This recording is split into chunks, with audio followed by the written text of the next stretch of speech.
And in a significant development in the U.S. Jewish and conservative communities, multiple Jewish groups are now withdrawing or threatening to withdraw from the Heritage Foundation's anti-Semitism initiative known as Project Esther. The move comes in response to the foundation's public defense of Tucker Carlson after his interview with controversial figure Nick Fuentes, who is widely recognized for anti-Semitic views.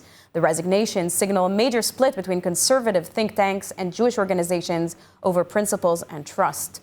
We are now joined by Rabbi Yaakov Menken, Executive Vice President of the Coalition for Jewish Values and member of the Advisory Board of Religious Leaders for the U.S. Religious Liberty Commission. Thank you for being with us. Good morning from America, and thank you for having me. Good morning. To begin, what were the key factors that led your organization to decide to cut ties and withdraw? Well, if one looks at the video from Kevin Roberts, the head of the Heritage Foundation from last week, he said he would back Tucker Carlson, and Heritage would, in all situations, would never disavow him.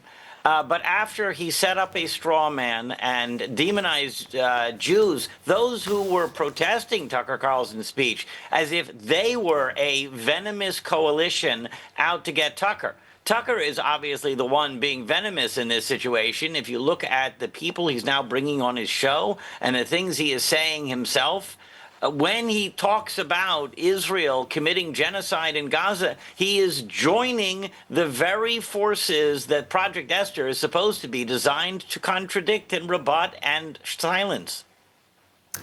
Yes, but the Heritage Foundation's president, Kevin Roberts, who you just mentioned, he apologized for his initial defense of Tucker Carlson, and he stated that the foundation will never stop fighting against anti-Semitism in all of its forms. Does that apology sufficiently address the concerns raised by your group?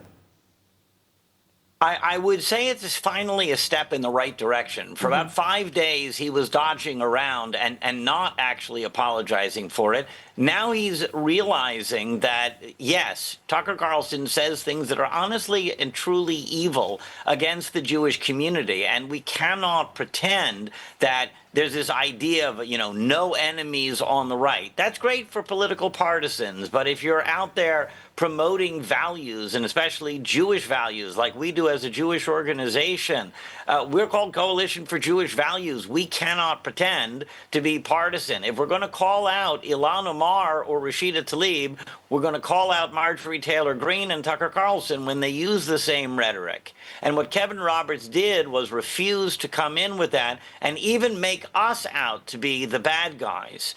Now, hopefully, this what we saw last night from him was a step back in the right direction, but we had already laid out, here's what needs to happen, and we got something back that was entirely inadequate, and we had left it for enough time. We had to say, we're out. They can always invite us back when they correct the situation. And your withdrawal is being seen as a message to the conservative movement. What do you hope this action achieves in terms of how anti-Semitism is handled within conservative think tanks and media allies? The bright point in all this is that on the left, they allowed anti-Semitism to fester until it boiled over. And then all of a sudden, we have anti-Semites actually in Congress telling us horrible things about Jews. And Jewish organizations just sat there, or worse, became indoctrinated themselves. Now, on the right, that's not going to be allowed to happen. And by the way, it's not as if it's Jewish organizations versus conservatives. The entire task force is comprised of mostly non-Jewish organizations, and everybody was outraged. Here we have the sponsoring organization saying they will back an anti-Semite, and that's really where the thing lies. It's a matter of one organization, and particularly its head. He had a town hall yesterday which was not a smooth sail because of the amount of pushback he was getting from his own people within Heritage Foundation.